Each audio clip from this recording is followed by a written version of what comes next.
Hello everyone, welcome to my channel UPSC with Lavisha. This is Lavisha, your UPSC mentor. And in today's quick revision series class, we will talk about Jainism. Important chapter है, exam में आने के chances है, उतना ही देखेंगे जितना हमारे exam के लिए जरूरी है. अगर आपको ब्रीफ में जैनिज्म बुद्धिज्म को समझना है तो उसके लिए ऑलरेडी वीडियो मेरी एंशिएंट हिस्ट्री की प्लेलिस्ट में आपको मिल जाएगी. स्टार्ट करते हैं. जैनिज्म का ओरिजिन कैसे हुआ?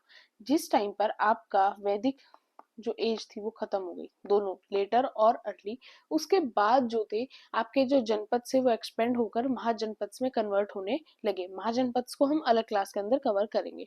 उस टाइम पर क्या हुआ कि वर्ना सिस्टम डेवलप हो चुका था, जैसा कि हमने कल देखा कल वाली क्लास में. अब वर्ना सिस्टम से काफी लोगों को प्रॉब्लम थी. ब्रह्मा वर्ना सिस्टम से ब्राह्मण्स को प्रॉब्लम नहीं थी, तो उन्होंने कभी भी जैनिज्म को ज्वाइन नहीं किया.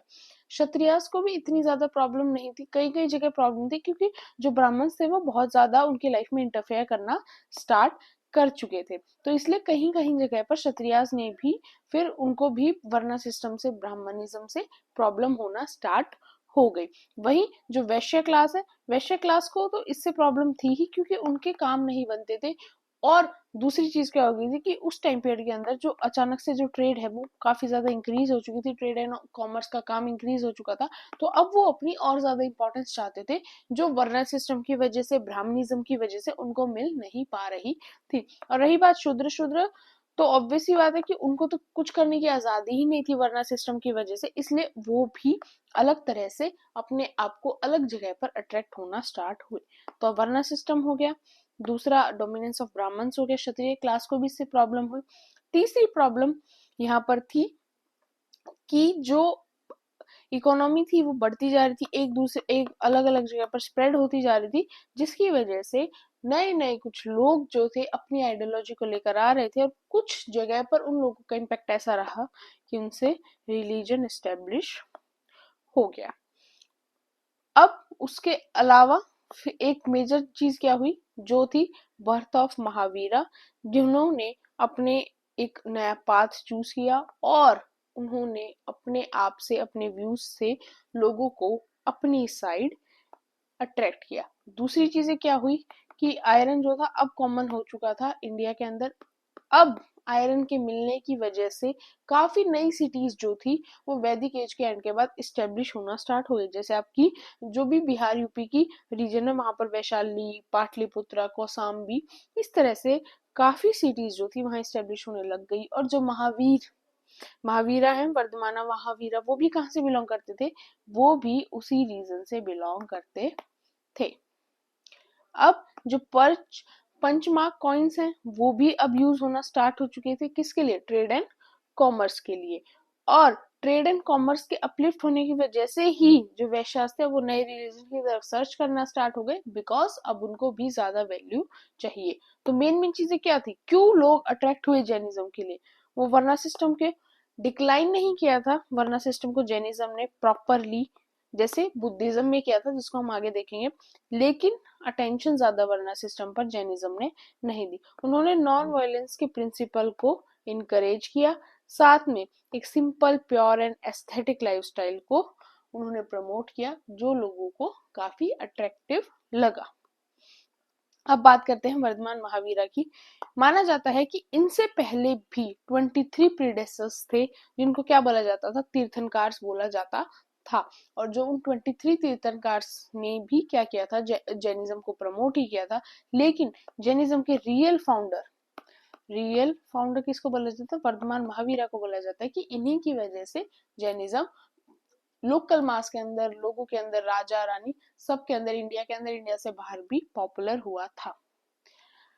हिस्टोरियंस की माने तो जो ऋषभ देवा थे वो पहले तीर्थंकार थे और उन्हीं को फाउंडर ऑफ जैनिज्म कहा जाता है. एग्जैक्ट बर्थ डेट चाहे महावीरा की हो, चाहे ऋषभ देवा की हो, चाहे प्रसन्नता, कहाँ ये इनका जन्म हुआ, बर्थ डेट, बॉर्न सिटी, किसी भी चीज का हमारे पास 100% सिक्योर एविडेंस नहीं है. बस कुछ चीजें हैं जिनसे हमने उन चीजों का आइडिया लगाया है. प्रशवनाथ जो थे वो 23rd तीर्थंकार थे. किससे? महावीरा से पहले. Was the next important religious figure of Jainism. Mahavira से पहले महावीरा फर्स्ट पर हो गए, जिनको सबसे ज्यादा इंपॉर्टेंट फिगर माना जाता है जैनिज्म में. उसके अलावा ये सेम चीज पार्श्वनाथ जी के लिए भी मानी जाती है. हिस्टोरियंस की माने, कुछ एविडेंसेस की माने तो माना जाता है कि महावीरा का जन्म वैशाली में हुआ नियर अबाउट 540 BC। वो एक क्षत्रिय क्लैन से बिलोंग करते थे, अच्छी खासी रॉयल फैमिली से बिलोंग करते थे। उनके जो फादर थे वो, और ऐसा नहीं है कि उनके पास, मतलब एक नॉर्मली हम सोचते हैं कि हाँ उनके पास कुछ करने को नहीं होगा और फैमिली अच्छी नहीं होगी, रिच क्लास नहीं होगी, इसलिए उन्होंने ये रास्ता अपनाया, बट ऐसा कुछ नहीं था। वो काफी अच्छी फैमिली से बिलोंग करते थे, उन्होंने शादी भी की थी और वो पूरा अच्छा जीवन जी रहे थे, बट फिर उन्होंने सभी चीजों का त्याग किया और बाद में वो इस रास्ते के ऊपर चल पड़े। अब उनके फादर का नेम सिद्धार्थ था, उनकी मदर का नेम जो भी था, वो सारी चीजें जो है वो भी मैंने आपको क्लासेस के अंदर करा रखी हैं, जो हमने ऑलरेडी पहले ब्रीफ क्लास ली थी जैनिज्म बुद्धिज्म की। यहाँ हम उन चीजों की बात नहीं करेंगे बिकॉज हम ऑन पॉइंट बात करेंगे, अब हमारे पास उतना टाइम नहीं है। Mahavira led a household life but then renounce the worldly life at the age of 30 की एज में उन्होंने अपने घर को छोड़ दिया था। उनको जीना बोला जाता है, जिसका मीनिंग क्या होता है, कन्क्वायर ऑफ वन सेल्फ, खुद ही पर विजय पा लेना, खुद ही को कन्क्वायर कर लेना। नियर अबाउट 72 की एज में उनकी डेथ हो गई थी। कहाँ पर, पावापुरी में, नियर अबाउट 468 BC के अराउंड। मेन जैनिज्म की 5 डॉक्ट्रिन्स थी। पहले, do not commit violence, do not tell a lie. Third, do not steal, do not hoard, संचय मत करो किसी चीज का, एंड ऑब्जर्व कॉन्टिनेंस। अब बात यह है कि ऐसा माना जाता है कि जो ये 5th वाली थी ना, ऑब्जर्व कॉन्टिनेंस, सिर्फ ये किसने, महावीरा ने ऐड की थी, बाकी चारों डॉक्ट्रिन जैनिज्म के अंदर ऑलरेडी थी पहले से। उसके बाद एक चीज इंपॉर्टेंट है कि जैनिज्म बाद में चलकर 2 सेक्ट्स के अंदर डिवाइड हो गया था, उसकी भी एक स्टोरी है, वो भी अभी हम बताएंगे। पर जैनिज्म बाद में चलकर 2 सेक्ट्स के अंदर डिवाइड हो गया था और आज तक 2 सेक्ट्स के अंदर ही डिवाइडेड है, श्वेतांबर एंड दिगंबर। श्वेतांबर जो व्हाइट पहनते थे और दिगंबर जो क्लोथ्स को बिल्कुल ही नहीं पहनते थे, कंप्लीटली नेक्ड रहते थे। और जो महावीरा थे वो भी कंप्लीटली नेक्ड ही रहते थे। उन्होंने कंप्लीटली वर्ना सिस्टम को अबंडन नहीं किया, बिकॉज वो बिलीव करते थे थ्योरी ऑफ कर्मा के अंदर। वो बिलीव करते थे आप जिस वर्ण में जन्म ले रहे हैं वो आपके पिछले जन्म में जो आपने कर्म किए होंगे उनके ऊपर बेसिस है, कि आपने बहुत अच्छे कर्म किए होंगे तो आप क्षत्रिय और ब्राह्मण फैमिली के अंदर आप जन्म लेंगे, और आपने पिछले जन्म में अच्छे कर्म नहीं किए इसलिए शायद आपको शूद्र बना दिया गया, और जिसकी वजह से आप इस जन्म में सफर कर रहे हो। नेक्स्ट क्या है, freedom from worldly life was the, कि पूरी वर्ल्डली सांसारिक दुनिया से फ्रीडम ही अल्टीमेट गोल है किसका, जैनिज्म का। जैनिज्म के 3 रत्न माने जाते हैं, जो क्या क्या है, right knowledge, right faith and right action. अब सबसे प्रॉब्लमेटिक चीज ये थी कि जैनिज्म वॉर को सपोर्ट नहीं करता था। इट्स ऑब्वियस, वॉर को जैनिज्म बुद्धिज्म भी सपोर्ट नहीं करता, कोई रिलीजन वॉर को सपोर्ट नहीं करता।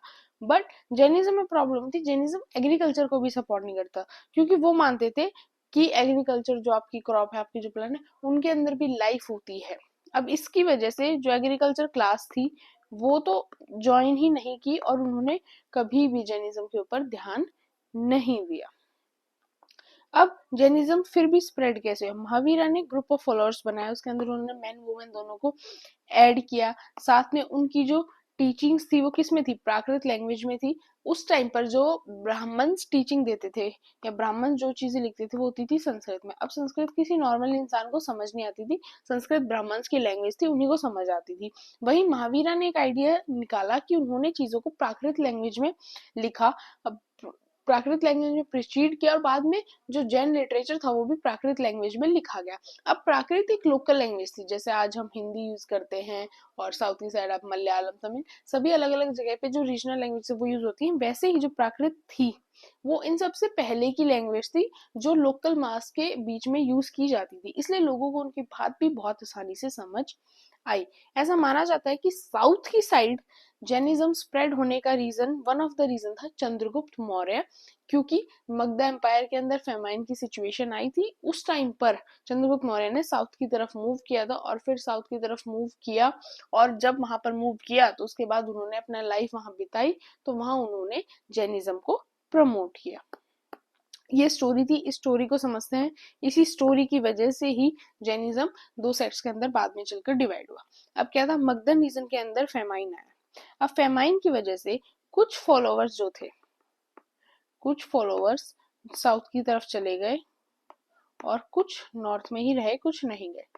अब जो साउथ की साइड गए वो किसकी लीडरशिप में गए थे, वो गए थे भद्रबाहु की लीडरशिप में, भद्रबाहु की लीडरशिप में। वहीं जो नॉर्थ में रुके वो किसकी, वो थे सतलाबाहु की लीडरशिप में वो रुके।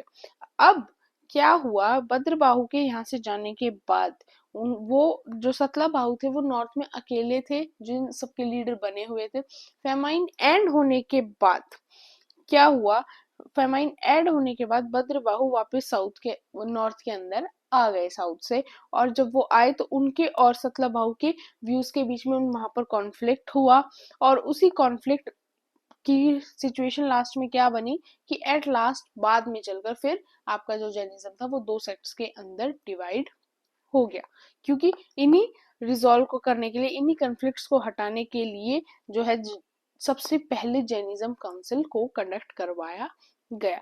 फिर उसके बाद एक और जैनिज्म काउंसिल कंडक्ट हुई जो काफी इंपॉर्टेंट है, वो थी आपकी नियर अबाउट 512 एडी के अंदर, जिसके अंदर 12 अंगास और 12 उपंगास जो जैन लिटरेचर है उसको कंपाइल किया गया। इसको प्रिसाइड किसने किया था, इसको प्रिसाइड किया था समेश्वर रामा ने। और इसके वो क्या थे, कहाँ पर किया था, वलाभी गुजरात के अंदर इसको किया था प्रिसाइडेड। और उसके अलावा क्या था कि उसी टाइम पर बसादीज जो क्या होती है, जैना मोनेस्ट्रीज होती है, वो काफी ज्यादा बिल्ट हुई कहाँ पर, कर्नाटका के अंदर। इसके अलावा अगर हम देखें किसी राजा ने थोड़ा बहुत जैनिज्म पर ध्यान दिया हो तो वो थे आपके कलिंगा किंग कारवेला, जिन्होंने भी 1st सेंचुरी के नियर अबाउट जैनिज्म को थोड़ी इंपॉर्टेंस दी थी और जैनिज्म के लिए काम किया था। अब मेजर बात पूछी जाती है कि डिक्लाइन ऑफ जैनिज्म कैसे हुआ।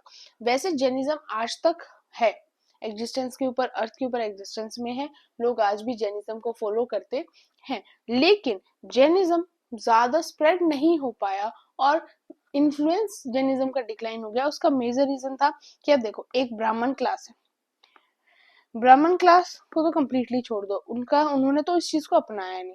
फिर एग्रीकल्चर क्लास नहीं अपना सकती क्योंकि जैनिज्म एग्रीकल्चर को सपोर्ट ही नहीं करता था। दो चीजें यहाँ पर हो गई। उसके अलावा क्या था कि जैनिज्म के प्रिंसिपल्स बहुत स्ट्रिक्ट थे कि आपको ये चीज भी नहीं करनी, ये भी नहीं करनी, इस तरह से प्रिंसिपल बहुत स्ट्रिक्टली सेट थे, तो स्ट्रिक्ट प्रिंसिपल हो गए। उसके अलावा क्या था कि जैसे हम हिंदुज्म की बात करते हैं, हम इस्लाम की बात करते हैं, या फिर हम बुद्धिज्म की बात करते हैं, तो ये सारे रिलीजन ऐसे हैं जिनसे आपको कोई ना कोई इंपॉर्टेंट जो रूलर थे वो लिंक मिलेंगे। जैसे बुद्धिज्म के लिए अशोका ने बहुत कुछ किया, और अब इस्लाम कब स्प्रेड हुआ, जब दिल्ली सल्तनत इस्टेब्लिश हुई, फिर मुगल्स का राज रहा, उन सभी ने इस्लाम को प्रमोट किया। क्रिश्चियनिटी कैसे सेटल हुई, जब ब्रिटिशर्स इंडिया में उन्होंने क्रिश्चियनिटी को बहुत ज्यादा सपोर्ट किया। वैसा जो ग्रेट सपोर्ट था ना एम्परर का, किंग्स का, वो कभी जैनिज्म को नहीं मिल पाया। ये one of the important reason था कि जैनिज्म का इन्फ्लुएंस और जैनिज्म ज्यादा वर्ल्ड वाइड ज्यादा स्प्रेड नहीं हो पाया, और धीरे धीरे कर कर उसका जो इन्फ्लुएंस था वो डिक्लाइन हो गया। अब बात बचती है लिटरेचर की और मेनली जैनिज्म आर्किटेक्चर की, जिसमें आपका दिलवारा टेम्पल है राजस्थान में, बात वो सब कुछ हम आर्ट एंड क्लास की जब रिवीजन करेंगे वहां पर डिस्क्राइब कर लेंगे। इससे ज्यादा और आपको जैनिज्म के बारे में कुछ भी देखने की जरूरत नहीं है, एग्जाम के लिए ये मोर देन इनफ है। होप आपको वीडियो अच्छी लगी हो। Don't forget to subscribe my channel, like and share my video. Thank you.